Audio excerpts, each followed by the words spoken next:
The camera pans across a spacious suburban home in Portland, Oregon. It's autumn, and golden leaves scatter across a perfectly manicured lawn. The house is a classic craftsman style, built in the 1960 seconds, with a wide front porch and large bay windows. Margaret Harrison, 58, sat at her kitchen table, stirring her coffee slowly as she stared out the window. The morning light filtered through sheer curtains, casting soft shadows across the hardwood floors her mother had refinished 20 years ago. 6 months had passed since her father, Richard Harrison, had married Elena Cosgrove. 6 months of smiles that didn't reach Elena's eyes. 6 months of locked doors and whispered phone calls. 6 months of feeling like a stranger in her childhood home. Margaret had moved back in after her divorce from Tom, a messy separation that had drained her financially and emotionally. What was supposed to be a 3-month arrangement had stretched into a year, especially after her father's heart surgery. Last spring, "You're all I have left," Richard had said, his voice weak but sincere as he lay in the hospital bed, monitors beeping around him. That was before Elena. The camera shows Margaret watching from the kitchen as Elena, 52, elegantly dressed in a cream cashmere sweater and tailored slacks, descended the stairs. Elena was beautiful in that polished, catalog model way, auburn hair always perfectly styled in soft waves, makeup flawless but subtle, clothes expensive but understated. She moved with practiced grace, every gesture deliberate. "Good morning, Margaret," Elena said, her voice pleasant but distant, like a hotel concierge greeting a guest. "Your father's still sleeping. The doctor said he needs rest after yesterday's appointment." "I know," Margaret replied, setting down her coffee cup. "I was going to check on him in a few minutes." "No need. I'll take care of it." Elena's smile was firm, with an edge of dismissal. "You should focus on your job search. Richard worries. About you, you know. He mentioned last night that he's concerned you're not taking it seriously enough." There it was again. That subtle manipulation, the gentle undermining, disguised as concern.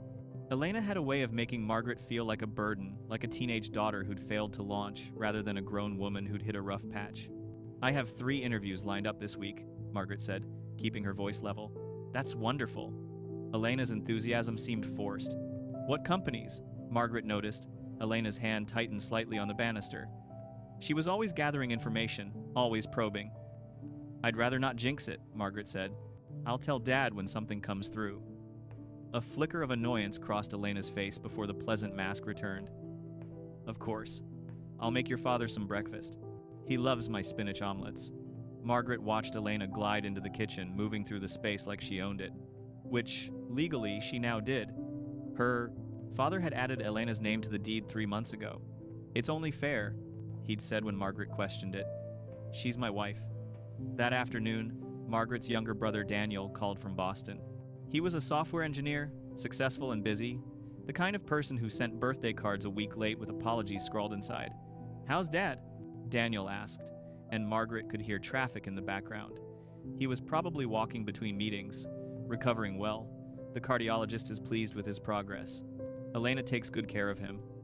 "Yeah, about that." Daniel paused, and Margaret heard a car horn blare. "Don't you think it's weird how fast they got married? I mean, they dated for what, 6 months? And then boom, courthouse wedding with just the 2 of them?" Margaret had thought the same thing but hadn't voiced it. She told herself that older people don't waste time, that when you've already had one great love, you know what you want. People grieve differently. Maybe Dad needed someone. Maybe. Or maybe Elena needed something. "Did you know she made Dad change his will?" Margaret's stomach tightened. She set down the dish towel she'd been folding. "What?" "He mentioned it last time we talked. Like it was no big deal. Said Elena thought it was important to update everything after the marriage. He made her the primary beneficiary. We get whatever's left after. You know, after he dies." The words hung unspoken between them. "That's not unusual for a spouse," Margaret said, but doubt crept into her voice like cold water. "Couples do that all the time." "I guess. But Mom's will left everything to Dad, and then it was supposed to be split between us. Now Elena gets the house, the investments, the life insurance, everything. We get whatever she decides to leave us, if anything. Dad wouldn't cut us out completely. No, but Elena might convince him to. Or," Daniel's voice dropped lower, "what if something happens to Dad, and then Elena just disappears?" "People do that, Margaret. Marry older people?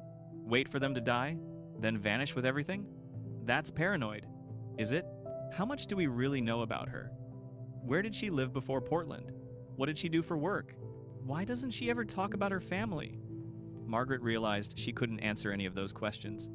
Elena deflected personal inquiries with charm and vague responses. My past is boring, she'd say with a laugh. I'd rather focus on the future with your wonderful father. Just keep an eye on things, okay? Daniel said. Something feels off. I can't explain it, but trust me on this. After they hung up, Margaret sat at the kitchen table, Daniel's words echoing in her mind. She pulled out her laptop and searched for Elena Cosgrove, Portland, Oregon. Nothing. She tried Elena Cosgrove alone and got hundreds of results. It was a common enough name. She added book club and 2023 to the search. Still nothing. It was as if Elena hadn't existed before she met Richard Harrison. Over the next week, Margaret paid closer attention. She noticed that Elena never received personal mail, no cards from friends, no letters from family. She never took personal calls in front of Margaret or Richard. When her phone rang, she'd excuse herself, claiming it was work-related, though she'd never clearly explained what her consulting work actually involved. Margaret also noticed that Elena was always present when Richard took his medications. Always. She'd bring them to him with water, watch him swallow the pills, then take the glass away. When Margaret offered to help one morning, Elena had smiled tightly and said, I have a system. We don't want any confusion with his prescriptions. One evening, Margaret came home from a job interview to find her father sitting in his armchair, looking confused. Dad, are you okay? Richard looked up at her, his eyes unfocused. Margaret, when did you get home? Just now. It's 6 p.m. Are you feeling all right? I'm not sure. I felt fine this morning, but now everything's foggy. He rubbed his temples. Elena gave me my pills at lunch. Maybe I need to lie down. Maybe we should call Dr. Morrison. No. Richard waved her off. I'm just tired. Elena says I worry too much, and it exhausts me. Margaret helped her father upstairs, her mind racing. The confusion, the fatigue, these weren't normal symptoms of his heart condition. She'd researched it extensively after his surgery. That night, when Elena was in the shower, Margaret snuck into the bathroom and photographed all of Richard's prescription bottles. Later, in her room, she cross-referenced them online. Everything seemed normal until she noticed something odd. One bottle, labeled as a low-dose blood thinner, had been refilled 2 weeks ago. But when Margaret checked her father's medical portal, she had his login information from when he was in the hospital. The doctor had actually reduced that medication 3 months ago. Someone had been filling prescriptions that were no longer current. Someone was giving Richard medications he wasn't supposed to be taking. 2 nights later, Richard had another chest pain episode. It happened during dinner. He gasped, clutched his chest, and his face went pale. Elena immediately called 911, her voice steady and professional, giving the dispatcher all the necessary information. Margaret rode with her father in the ambulance while Elena followed in her car. At the hospital, they ran tests for hours. Finally, Dr. Morrison came out with results. It's not a heart attack, he said, looking puzzled. It appears to be an anxiety attack, possibly triggered by a medication interaction. Richard, have you been taking anything new? Supplements? Over-the-counter medications? No, Richard said weakly. Just what you prescribed. Let me see your current medication list. When they reviewed it, Doctor, Morrison frowned. You shouldn't be taking this dosage of warfarin anymore. I reduced it in August. Who's been filling your prescriptions? Elena spoke up smoothly. I handle that, Doctor. I must have misunderstood. I'm so sorry I've been refilling what I thought were the current prescriptions. That could explain the symptoms. Excessive blood thinner can cause all sorts of issues. Fatigue, confusion, dizziness. Dr. Morrison looked at Elena seriously. From now on, please bring the bottles to my office before refilling. We need to make sure everything's current. Of course, Elena said, her face the picture of apologetic concern. But Margaret saw something else in her eyes. Calculation. They kept Richard overnight for observation. Elena stayed at the hospital, playing the devoted wife. Margaret returned home at 2 a.m. to an empty house, exhausted and suspicious. As she walked past her father's bedroom, she noticed the door to what used to be her mother's study was slightly ajar. Elena had claimed that room as her private office weeks ago and kept it locked, always locked. Margaret had asked once what she kept in there, and Elena had smiled and said, just boring work files and client information, confidential stuff. Margaret stood in the hallway, her heart pounding. She pushed the door open. The room had been completely transformed. Her mother's warm, cluttered space full of novels, photo albums, and her grandmother's antique writing desk was now stark and minimal. A sleek modern desk, a locked filing cabinet, and a bookshelf with perfectly aligned books. Everything was sterile, impersonal, like a hotel office rather than a lived-in space. Margaret moved quietly through the room, unsure what she was looking for. She opened the desk drawers, nothing but office supplies, sticky notes, and paid bills. The filing cabinet was locked with a combination lock. She was about to leave when she noticed something. Behind a row of interior decorating magazines on the bookshelf, there was a small gap, as if something has been pulled forward recently. Margaret carefully pulled the magazines out and found a leather-bound journal, burgundy with gold-edged pages. It looked expensive, the kind of thing someone might receive as a gift. Her hands trembled as she opened it.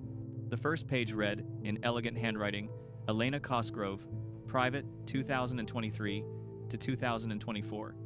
It was a diary. Margaret took the diary to her room and began reading under her bedside lamp. Her door locked. Her hands shook as she turned each page. Met Richard Harrison today at the Riverside Book Club. Widower, comfortable financially, I checked his house on Zillow, later $850K easy, emotionally vulnerable. Perfect. He talked about his late wife Susan for 20 minutes straight, showed me a picture from his wallet like I cared. I nodded sympathetically, maintained eye contact, and touched his hand at exactly the right moment when he got emotional. Classic move, but it works every time. He's lonely. Lonely people are easy. They want to believe, in connection so badly that they ignore every red flag. He asked for my number.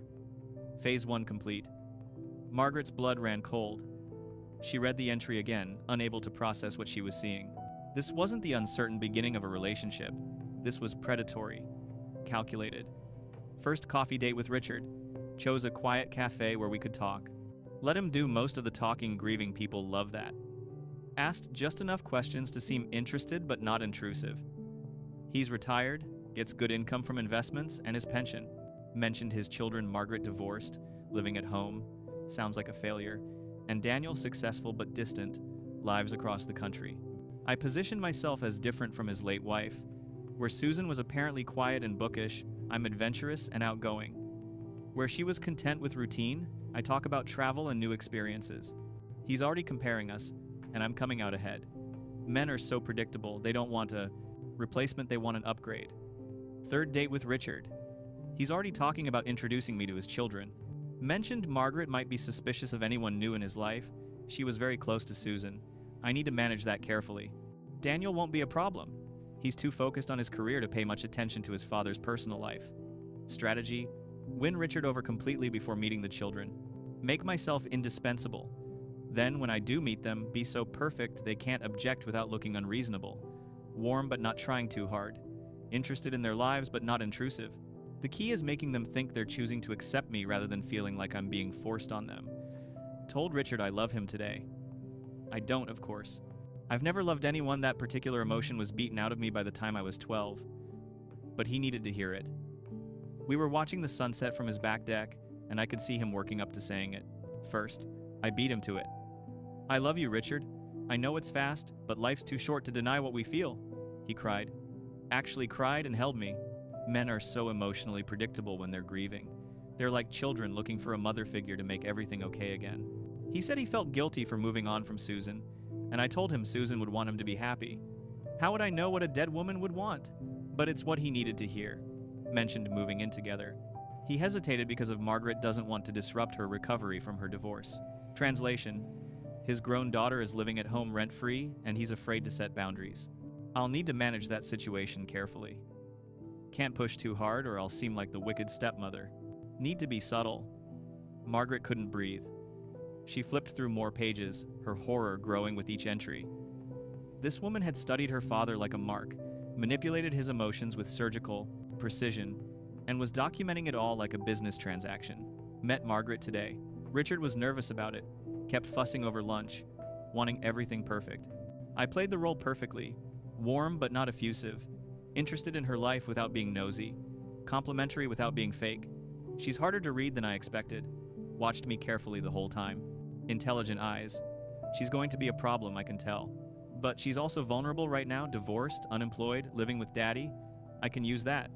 Position myself as supportive, maybe even helpful with her job search.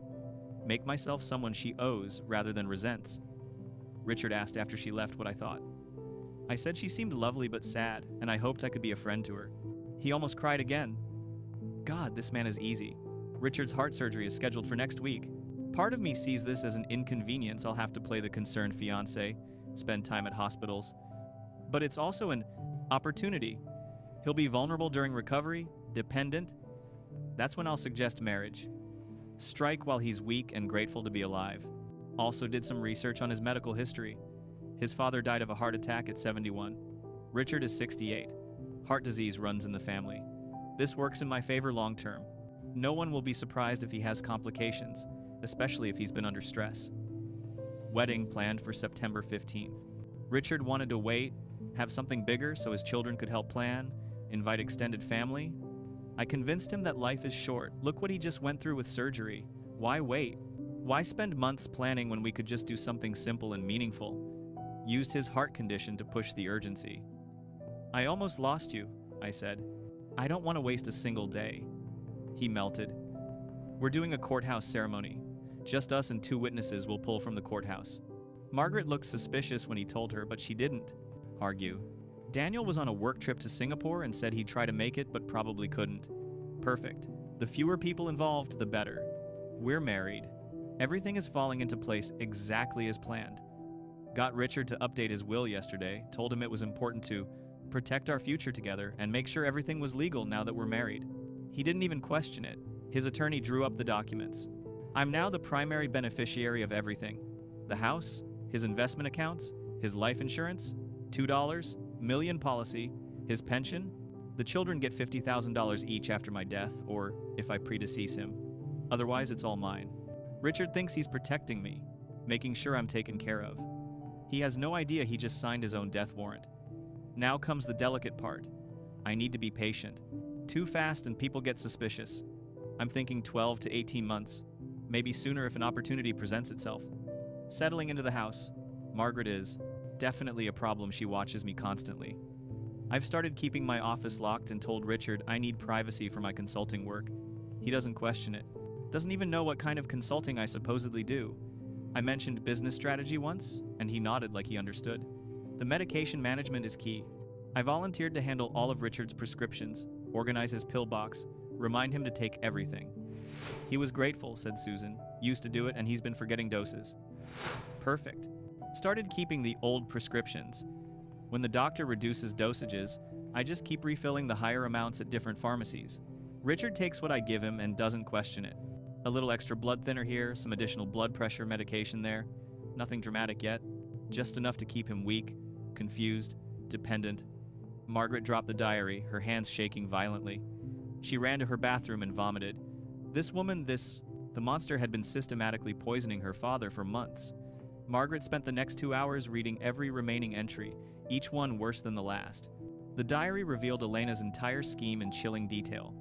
Richard's heart is weaker than I initially thought. Doctor, Morrison mentioned during the last appointment that he might need a pacemaker within the year. This could actually work to my advantage. Heart patients die all the time, medication interactions, missed doses, stress, exertion, all perfectly explainable. The key is patience and documentation. I'm keeping a detailed journal of his symptoms, the confusion, the fatigue, the chest pains. When something eventually happens, I'll be the grieving widow who did everything right, who kept meticulous records, who called 911 every time, who consulted doctors. No one will question it. Margaret is definitely becoming a problem. She watches me constantly now, asks questions about my past that I deflect. Started locking my office after I caught her lingering in the hallway yesterday. Told Richard I need privacy for my consulting work and client confidentiality. He accepted it without question. The medication adjustments are working perfectly. Richard's been more confused lately, more dependent on me for everything. Yesterday, he couldn't remember if he'd eaten breakfast. I'm the only one who knows his routine now. Margaret tried to help with his pills this morning, but I shut that down immediately. Can't risk her noticing anything. Doctor, Morrison is starting to ask questions about the medication interactions. I played the concerned but slightly incompetent wife. I must have refilled the wrong dosage. I'm so sorry, I was just trying to help. He bought it. But I need to be more careful. Close call last week. Richard had a severe episode chest pains, difficulty breathing. I called 911 as usual, but this time Margaret rode in the ambulance and stayed at the hospital the whole time. She's suspicious. I can see it in her eyes. The doctor said it was a medication interaction. I played it perfectly apologetic, concerned, overwhelmed. I'm doing my best, but it's so complicated. Richard defended me, said I've been wonderful. It was an honest mistake. Margaret said nothing, but her expression said everything. I need to accelerate the timeline. Can't wait another year with Margaret watching my every move. Maybe 6 months. Spring would be good heart attack while gardening, while taking a walk. Natural. Tragic. No one's fault. Researched the previous cases online. Found a true crime blog that mentioned James. They called his death suspicious but unproven. Some amateur detective connected the dots to Robert and David, found the pattern. But no evidence, just speculation. Deleted my social media accounts, changed my email, covered my digital tracks. Can't have someone Googling Elena Kowalski and finding those forums. This has to be the last time. After Richard, I'm done. Take the money, disappear to somewhere warm with no extradition, live out my days in peace. Maybe Costa Rica. Or Belize. Somewhere beautiful where $2 million goes a long way and no one asks questions. The most recent entries were even more chilling. Spring is coming. Richard wants to plant a garden, says Susan. Loved gardening and he wants to honor her memory. I encouraged it. Gardening in the heat, physical exertion, stress on his heart. All it takes is the right medication adjustments beforehand, and nature will do the rest. Margaret is still watching, but she hasn't found anything. She can't. I've been too careful. After Richard, I'll play the devastated widow for a few months, sell the house, and disappear. Maybe I'll send the children a sympathy card from wherever I end up. Something poetic about cherishing memories. Richard had another episode today. Margaret was there when it happened. She looked at me with pure suspicion. But what can she do? What can she prove? I called 911 immediately. Rode with him to the hospital, held his hand, cried on cue. The doctors kept him overnight. More tests, more questions about medications. I maintained my performance, the concerned wife, who's doing her best but is overwhelmed by the complexity of his care. They're talking about hiring a home health nurse to help manage his medications. Can't let that happen. Would ruin everything. Told Richard it would make him feel like an invalid, that we can handle it ourselves. He agreed. Margaret didn't. The final entry was from just 3 days ago. Time is running out. Margaret is actively suspicious now. She's been asking Richard questions about my past, about where I lived before Portland, about my family. Richard deflected. He doesn't actually know the answers either, but he trusts me enough not to care. Daniel called yesterday asking pointed questions about the will. Richard told him everything's settled, that Elena's taken care of. Daniel wasn't happy. The children are comparing notes. I need to move faster. The garden project starts next week. Warm weather, physical exertion, and the right medication cocktail. It should look completely natural. Just another tragic widow, another heart patient who pushed himself too hard. And this time, I'll really be done. No more vulnerable widowers, no more careful planning. Just peace, solitude, and enough money to live comfortably for the rest of my life. Margaret and Daniel can have their $50,000 each, and whatever emotional closure they can manufacture. I'll be on a beach somewhere, drinking something with an umbrella in it, and they'll never know the truth. Margaret sat on her bed, the diary in her lap, tears streaming down her face. Her father, her kind, intelligent, loving father, had been targeted by a professional predator, and now that predator was planning to kill him within days. The morning light was starting to creep through her curtains. She'd been reading all night. Her mind raced through options. She couldn't go to the police. What would she say? My stepmother's diary says she wants my father to die? Elena would claim the diary was fiction, creative writing, or that Margaret had fabricated it out of jealousy.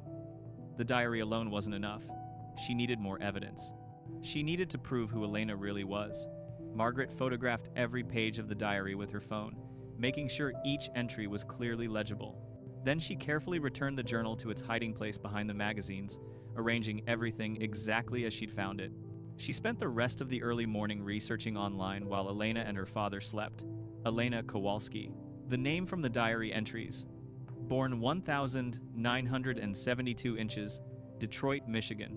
Married to James Morrison in 1998, he died in a suspicious car accident in 2003. The police investigation noted inconsistencies in Elena's statement but found no evidence of foul play. Insurance payout, $750,000. Married to Robert Sinclair in 2008 inches. Chicago. Divorced in 2015 after Robert's children discovered she'd been transferring money from his accounts to offshore accounts in the Cayman Islands. Charges were filed but later dropped due to lack of evidence. Robert died 6 months after the divorce heart attack. His children contested the will but eventually settled. Between 2015 and 2023, Elena had disappeared from public records. No employment history, no addresses, no social media presence.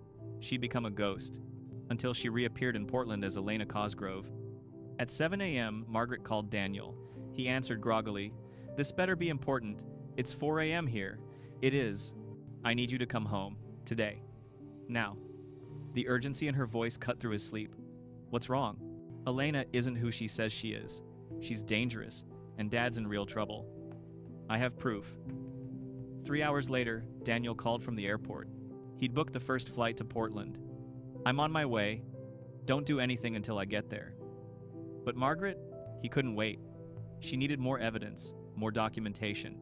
She needed to build a case that was absolutely airtight. She called an old friend from college, Beth, who'd become an attorney specializing in elder abuse. Over coffee at a cafe far from home, Margaret explained everything: the diary entries, the research, the medication manipulation. Beth listened, her expression growing more serious with each detail. "This is attempted murder," Beth said. "But you're right, the diary alone might not be enough. Defense attorneys could argue it's fiction, creative writing, or that you fabricated it. You need corroborating evidence." "Like what?" "Proof of her real identity. Documentation of the medication irregularities. Witness statements about suspicious behavior. And ideally, we'd need to catch her in the act of something clearly illegal. Another medication swap, a threatening statement, something undeniable. How do we do that?" "You need a private investigator, someone who can dig into her background officially, document everything legally. I know someone, Tom Bradley. He's a retired cop, specializes in this kind of case. He's not cheap, but he's good." Margaret didn't hesitate. "Set it up." Tom Bradley was exactly what Margaret expected. A grizzled man in his early 60s with sharp eyes and a no-nonsense demeanor. They met in his office, a small space above a tax preparation service. Margaret showed him everything: the diary photos, her online research, the prescription bottles, documentation of Richard's symptoms. Tom studied it all carefully, occasionally making notes. Finally, he looked up. "Your stepmother is a professional. She's done this before, probably more times than you've found evidence for. These people are extremely careful. They know how to avoid leaving traces. Can you prove who she really is?" "I can try. I have contacts in law enforcement in multiple states. If she's connected to suspicious deaths, there might be open cases, investigations that went cold but never fully closed. I can also trace her movements over the years, find gaps in her story, maybe locate previous victims' families. How long will it take? Could be days, could be weeks. Depends on what I find and how cooperative people are. We don't have weeks. She's planning something soon." The diary said spring. Tom's expression darkened. "Then we need to work fast. In the meantime, you need to protect your father. Don't let her be alone with his medications. Watch what he eats and drinks. Document everything. Every pill he takes, every symptom he has, every conversation. And for God's sake, don't let her know you're investigating." Margaret left Tom's office with a sense of purpose mixed with terror. She was racing against a killer's timeline. Daniel arrived that evening. Margaret picked him up from the airport and briefed him in the car, showing him the diary photos on her phone. His face went pale as he read, scrolling through entry after entry. "Jesus Christ," he whispered. "She's a psychopath. We need to tell Dad, right?" Daniel was quiet for a long moment. "Will he believe us?" "I don't know. He's so invested in her, in the idea of her. What if showing him the diary makes things worse? What if he confronts her and she panics? Does something drastic?" Margaret hadn't considered that. "So what do? We build the case first. Get everything Tom can find. Then we present it all at once, not just the diary, but proof of who she really is, what she's done before. Make it undeniable. They drove in silence for a while. I should have visited more, Daniel said quietly. Should have paid more attention. If I'd been around, maybe she never would have targeted him. This isn't your fault. She's a professional predator. She would have found a way. At home, they found Elena cooking dinner, the perfect picture of domestic contentment. Richard was watching TV in the living room, looking tired but stable. Daniel! Richard's face lit up. What a wonderful surprise. Elena's smile was warm, but Margaret saw something flicker in her eyes. Calculation? Concern? I had some vacation days? Daniel lied smoothly. Thought I'd come see how you're doing after the latest hospital visit. I'm fine, son. Just getting old. Richard laughed. Elena takes great care of me. I can see that, Daniel said, and only Margaret caught the edge in his voice. That night, Elena was especially attentive. She brought Richard his medications with a glass of water, chatting pleasantly about her day. Margaret watched like a hawk, noting which pills he took, what time, what dosage. Later, when Elena went upstairs to bed, Margaret and Daniel stayed in the kitchen. We need to document everything, Margaret said.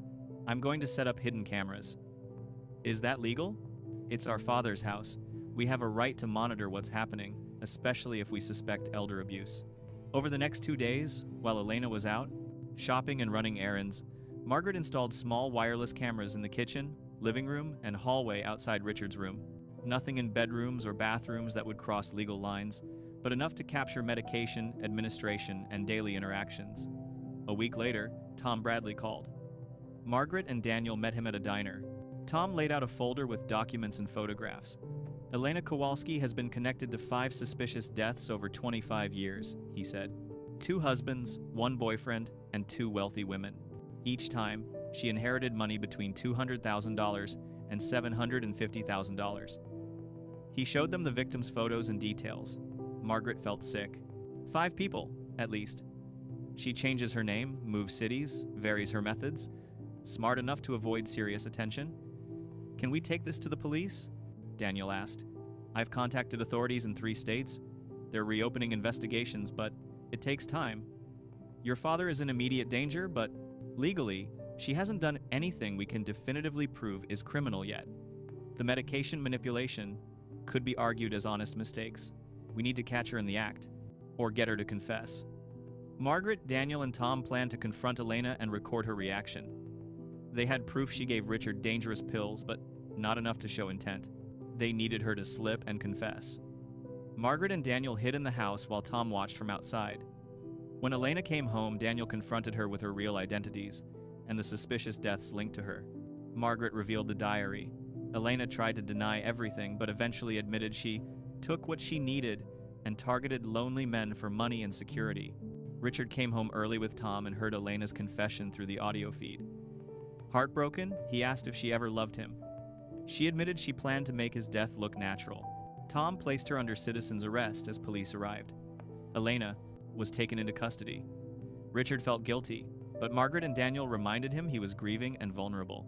Over the next weeks, evidence of her long history of fraud, manipulation, and murder came out. Richard's health improved once the poisoning stopped. The family started therapy and began to heal. 18 months later, Elena's trial began. Margaret and Richard testified. The evidence was overwhelming. Patterns, finances, diary entries, medication records. The jury found her guilty of murder, attempted murder, and fraud. She was sentenced to life without parole. 3 years later, life felt normal again.